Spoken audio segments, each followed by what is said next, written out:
Have you been wondering whether high-risk HPV and or having an abnormal pap smear could impact your ability to have a baby? In this video, I'm going to be talking about the link between high-risk HPV and fertility issues. I'm Dr. Doni Wilson. I'm a naturopathic doctor and certified professional midwife, as well as a clinical nutritionist. I've been helping thousands of women for over 25 years with abnormal pap smears and high-risk HPV virus to help them prevent the progression of abnormal cells, prevent cancer, and help them to actually clear high-risk HPV to negative and keep it negative on into their life. So if that's what's going on for you, then I'm glad you found this video. I help a lot of women who are in that time in their life where they're hoping for a pregnancy. In fact, sometimes it's that you and other women have gone in to see the gynecologist for a pap smear because you're trying to get pregnant, and you went in to get a pelvic exam, and that's when you found out that you tested positive for high-risk HPV. For some women, it's when they already found out that they're pregnant, and then they went in to the gynecologist and did a pap smear early in pregnancy, and then found out that they're testing positive for high-risk HPV. And I also help women who are peri and postmenopausal and dealing with HPV at that point in their life as well. In this video, I want to focus on those of you who are thinking about pregnancy or maybe already pregnant and now dealing with high-risk HPV, because I know that in the doctor's office, they're not likely to tell you that there's anything you can do. They're likely to tell you to just come back and get retested and see if the cells progressed or got worse, but they're not likely to tell you about any kind of diet changes, lifestyle changes, let alone nutrients, herbs, or other approaches that you can take to protect yourself from the virus and support your body's ability to clear the virus to negative. Because what we do know from the research and from clinical practice is that humans can clear high-risk HPV to negative and keep it negative. It's not just about exposure to the virus, it's about your body's ability to protect you from the virus. So if you're testing positive right now, that alone already tells me that we need to start being a detective and figure out why. So I encourage you to get out a piece of paper and start taking notes on what are some of the most common underlying causes that I find, especially in women who are childbearing age and wanting to conceive a pregnancy. Let's figure out why this virus is positive. What is it trying to tell us? It's actually that the virus is more of a messenger telling us that there's something that needs attention. And what I find is when I help women to figure out why, what is the root cause of high-risk HPV being positive, and we address those causes, it actually can improve your fertility. I have many women I work with where I help them to clear HPV to negative, heal their cervix, and then I help them to conceive a pregnancy naturally and carry that pregnancy successfully to full term in a healthy baby. So because I see this over again, time and time again, I'm here to share with you that it's possible for you as well. I truly believe that.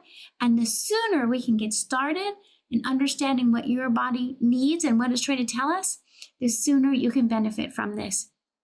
Because the downside of it is, in the standard medical approach, because they are not giving you any kind of diet or lifestyle or nutrients and herbs to help you, that means that they'll just tell you to come back, and the likelihood is that each time you go back in to recheck every 6 months, every 12 months, it could get worse. The cells could progress. The virus could start causing more and more abnormality. And when that happens, if it progresses to severely abnormal cells, which is also called CIN2 or 3, or maybe both, that's when the doctor is going to start talking about procedures. So that's when they're going to say, maybe you need a LEAP procedure, or in other countries, they use other procedures like a LETS procedure. The idea is a procedure that removes the abnormal cells. Or if it progresses further, they may talk about a surgery to remove part of your cervix, like a conization or cone biopsy. Or if it progresses even further, they might even start talking about a hysterectomy. Now, depending on the severity and how many times this recurs, because even if you have a procedure, you could go back in 6 months to a year or 18 months, and the abnormal cells could be back again, and then you need another procedure. So the more procedures that you need to have to remove abnormal cells or part of your cervix or all of your cervix, the greater the likelihood it could impact your ability to carry a pregnancy. So this is why it's also very motivating to start taking action now, because we want to help prevent the need for an additional procedure as much as possible. That's the place I'm coming from. That's the perspective I take. Let's do everything we can to prevent a need for a procedure. That's your best way to protect your cervix and your uterus so that you can be most able to have a successful pregnancy. Again, when they do a LEEP procedure, they're removing the abnormal cells, but the more times you do a LEEP procedure, the more scar tissue that can develop, and that can impact the health of your cervix and the ability of your cervix to hold in a pregnancy, right? So when you're pregnant and the baby's in your uterus, the cervix is at the base of the uterus, and the cervix is what holds the baby in to the uterus. So if the cervix is not as healthy because of scar tissue or because of surgery, it's harder for the cervix to hold the pregnancy in. Now, there is a procedure, by the way, that's referred to as a cervical insufficiency if the cervix is not as able to maintain the pregnancy. There is a procedure that can be done to then help hold the cervix together. So if that's the case, your doctor might start talking about a cerclage, which is a procedure to hold the cervix closed during a pregnancy. So that might be possible, and you should ask your doctor about that if that's the situation you're in. And at the same time, so there's things we could potentially do. But again, if it progresses further, the doctor's going to start talking about a hysterectomy. And at that point, then, if the uterus is removed, then that we don't have a way yet, anyway, to transplant the uterus. So if you have a hysterectomy, then there's not a way to carry a pregnancy in your body. You could use a surrogate at that point. So this is why, if you're wanting to have your own natural pregnancy, to me, I encourage you to take action now. Don't wait. If you know you're testing positive for high-risk HPV, and definitely if it's been sticking around for more than a year, and if it's progressed at all, I would say don't wait another minute. The women who call me and work with me one-on-one or in my program, they always say to me, I wish I would have found you and reached out to you sooner, Dr. Doni. So please don't wait. It's the sooner you can take action, the better for maintaining your ability to have a healthy pregnancy. It also means that even if you're thinking, hey, I might not want a pregnancy for a couple years, let's start helping you prepare now. Because again, everything that I teach you about healing from HPV is going to help improve your overall health and your overall fertility. In fact, so often as women go through the process with me, the protocol that I teach them, the Dr. Doni's HPV protocol, they end up becoming more and more easily to get pregnant. In fact, so often women end up calling me partway through the protocol and say, oh, I'm pregnant, and I wasn't even really trying yet. So I know that the protocol is going to help increase your fertility.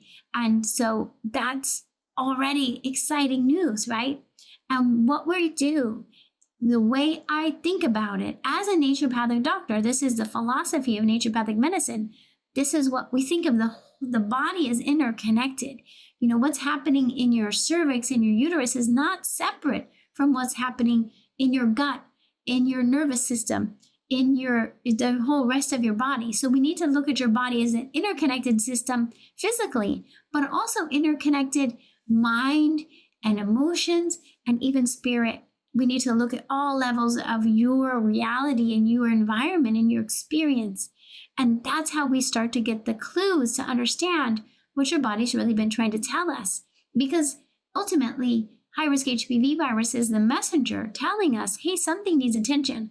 And a lot of times the tests that are being done in the regular doctor's office are not going to be the types of tests that are going to give you that information. A lot of times you might just do a regular blood test, and that might tell you if you have anemia, which would be helpful to know. It might tell you if there's a blood sugar issue, but there's a lot of times the blood work is going to look, quote, normal, right? And they say, we don't know why the HPV is there, or we don't know why you're having trouble getting pregnant. And because it all looks in their reference range of normal. When I look at the blood work, though, I'm looking at it differently. I'm not just looking at the standard reference ranges, and I'm not just looking at the standard tests. I look at a whole different set of tests, including not only nutrient levels, but nutrient metabolism that we can see in your standard blood work, often covered by insurance, depending on your insurance company. So there's so much more we can even get from blood work that your doctor's probably not ordering because they're not trained to order those tests. They're not trained as a naturopathic doctor and clinical nutritionist like me. So I order different tests and I can get different information. And this is how we identify a lot of times nutrient deficiencies. Even just today, I was working with a case where I gave my patient the list of blood tests. She took it to her doctor and said, can you please order these tests for me under my insurance? And the doctor said, wow, this is quite a different list of tests. And the doctor was happy then to order those tests for the patient. And then the doctor looked at the results and said to the patient that she thought she needed more iron, and then encouraged her to take a prescription form of iron. Then the patient called me and I said, wait a minute, because that blood work, while yes, gave us a lot of information, it wasn't that she was low in iron. It was that actually she was low in methylfolate, which is the active form of vitamin B9. And I could see that because I could interpret the metabolism of the B vitamins in the test results. And that was the cause of the anemia, not the low iron. And besides that, the iron that the doctor recommended for her is an iron sulfate, which is constipating, which ended up disrupting her digestion and is very low absorption iron anyway. So I just am telling that story to show you that talking to a medical doctor about nutrient deficiencies and nutrients is probably not going to get you very far because it's just not in their training. And that's just the way it is, and they would likely agree with that. Have you been dealing with high-risk HPV virus and potentially abnormal cells on your pap smear result? I'm Dr. Doni Wilson, naturopathic doctor and midwife, and I've been helping thousands of women over the past 24 years to help them clear the HPV virus to negative and prevent cervical cancer, and I would love to teach you as well. I invite you to join me at my next free 5-day online workshop. I'm going to be teaching you all about HPV. I'll teach you all about understanding your pap smear results, clearing HPV to negative, and help you to understand what's making you susceptible to this virus in the first place. Just click on the link down below, and it will guide you to join me at the very next workshop, where I'm going to be able to guide you to create your healing plan to get rid of HPV. I look forward to seeing you there in the workshop.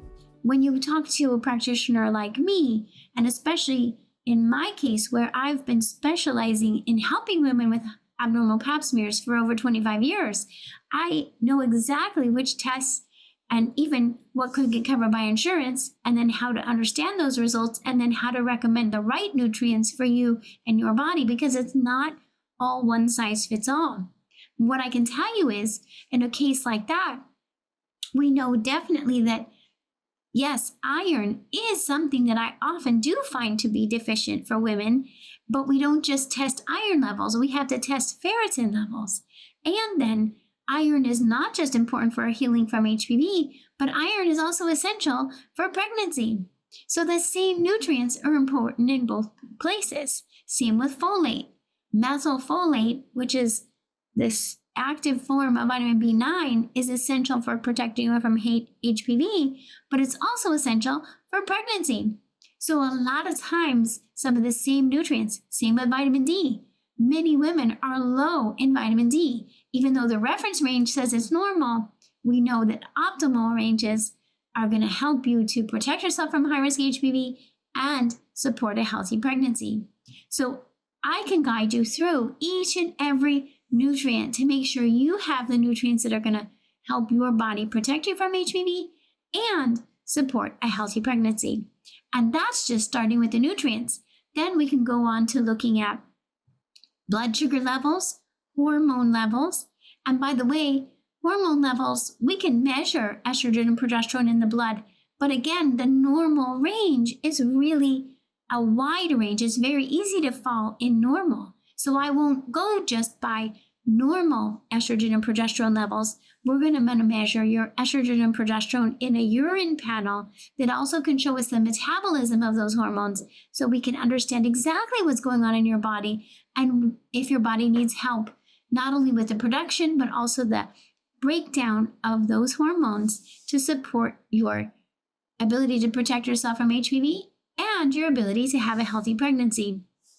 We also need to look at cortisol levels, not just cortisol in the blood at the time you have your blood drawn, but cortisol throughout the day, at least 4 different times, morning, midday, evening, bedtime, which is measured in either urine or saliva in a specialty lab test that you can do from home. It's not a test that your standard clinic is going to order for you. It tends to be an out-of-pocket test that a practitioner like me is going to order for you. But even a lot of naturopathic doctors don't order that test or know how to support or help you address what your results are. But that is something that I specialize in, have researched and written about in several books, including the Master Your Stress, Reset Your Health book, how to understand how stress has impacted your body. This is one of the most common situations that I find for women who are at risk of high-risk HPV and having a hard time getting pregnant. The common denominator very often is exposure to stress and trauma. Because, of course, as humans, we are exposed to stress. All of us have had some adverse events in childhood, let alone in adulthood. And that then puts us into a constant stress response. But stress is not one size fits all.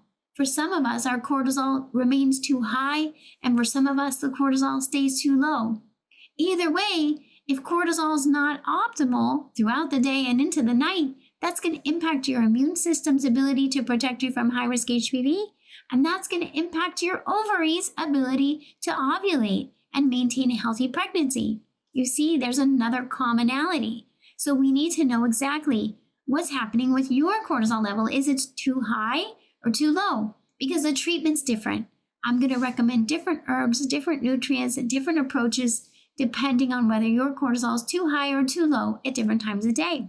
But that's absolutely something that we can address and rebalance at the same time as helping you to recover from that stress and trauma. We can help you to know how to regulate your nervous system and how to learn to use different techniques and tools on a daily basis to help regulate your nervous system and help you constantly be in a state of recovering from stress and trauma. So these are some of the ways that I help women, and it's not something that you do overnight. We're not looking for a quick fix or something you become reliant on. What we're doing here is we're actually going through a step-by-step process through the phases of healing in a very intentional way. It's not random. We start with the first phase of healing, and then we move on to the next phase of healing, and so on from there. And it's got to be individualized to you, because one person is going to have one nutrient deficiency and another person it can be a completely different nutrient deficiency or a completely different root cause. We need to look at your gut health, your microbiome, any potential toxin exposure, hormone imbalance, blood sugar imbalance, right? I need to guide you through the 8 most common susceptibilities, identify what they are for you, and then help you to address them based on the phases of healing. And that's a process that can happen over 3 months to sometimes 12 or 18 months, depending on your case and your body and how you're implementing your recovery. So for those of you who are thinking, oh gosh, a lot of women will say to me, hey, I was thinking that I was ready to get pregnant, and then I found out I have a high-risk HPV and abnormal cells. What am I going to do now? Well, what I would say to you is, let's take at least 3 months to do both. We can both help you recover from HPV and help you prepare for pregnancy. In 3 months, I've seen a lot of cases get very far in 3 months. Even with CIN 2 or 3, which are severe cases, I can help you using alternative approaches called escharotic treatments to address the abnormal cells if you want to avoid a LEEP procedure. So you would either decide to do a LEEP procedure or escharotic treatments to address CIN 2 or 3. If you have CIN 1, you don't need to have escharotics or a LEEP procedure, but we are going to want to use vaginal suppositories to help heal the CIN 1 and at the same time address the HPV and at the same time support your fertility so that by the time we've now helped your cervix to heal, and then you're also ready to try for a healthy pregnancy. And from there, what I do is help you to prevent a miscarriage, because this is also an area in medicine where there's not a lot of help. So when women find out they're pregnant and you call the gynecology office, oftentimes they say to you, oh, well, just call us back or we'll meet with you once you get to 8 or 10 weeks of pregnancy. But the most common time of a miscarriage is at 5 or 6 weeks, in which case you're on your own. And so what I do, again, as a naturopathic doctor and certified professional midwife, is I help women in those early weeks to help you prevent a miscarriage. And we use some of these same approaches. I can guide you which nutrients are safe for you to take in early pregnancy. What can we do to help you? If you still need to be addressing HPV, what can you do to address HPV during pregnancy that's safe and effective? What can you do to prevent a miscarriage that's safe and effective so that we can get you through that time period? In fact, many women have called me in there and they say, I found out I have HPV, and 2 days later I found out I'm pregnant. And now what do I do? And so what I do in that case is I say, let's get you in as a patient as soon as possible so that I can help you do both, help you address the HPV and help you prevent a miscarriage at the same time.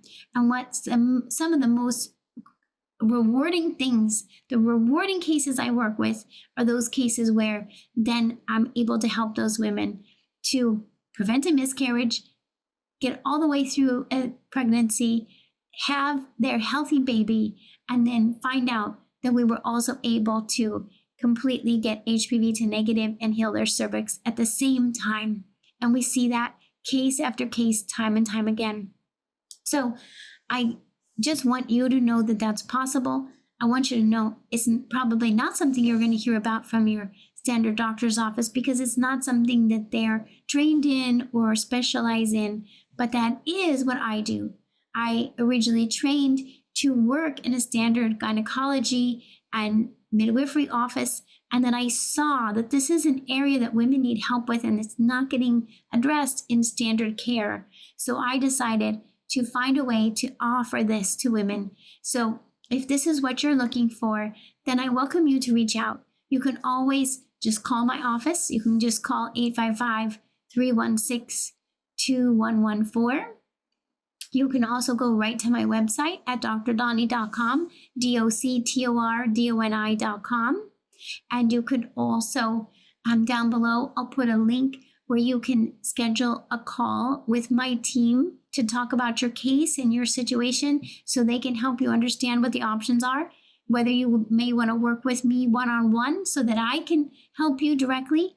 I also train practitioners, so you could also decide to work with a practitioner who I've trained in my HPV protocol. So that's an option as well. And I also offer online group programs. So this way you could work in a group of women to implement the Dr. Doni's HPV protocol from wherever you are in the world, because you do not have to be limited by time and space. We help women from all around the world, from Europe, from Australia, from India, from Africa, from Asia, you name it. We've been able to help women all around the world to successfully address HPV abnormal cells on the cervix and help them to achieve a healthy pregnancy and a healthy baby. So I want you to know that's possible and that you can reach out to me in my office at any time to find out how we can help you from where you are in your situation. Thanks so much for listening in today to this video and the How Humans Heal podcast. If you haven't already subscribed to my newsletter, I welcome you to do that, because then you're going to receive an email from me each week when the weekly video comes out, and any other articles and interviews and updates. And also subscribe to How Humans Heal so you don't miss the next episode. I'm so glad to meet you, and I look forward to connecting with you very soon. Thanks for listening to How Humans Heal. If you liked this episode, leave a rating and a review. And for more resources, visit drdoni.com.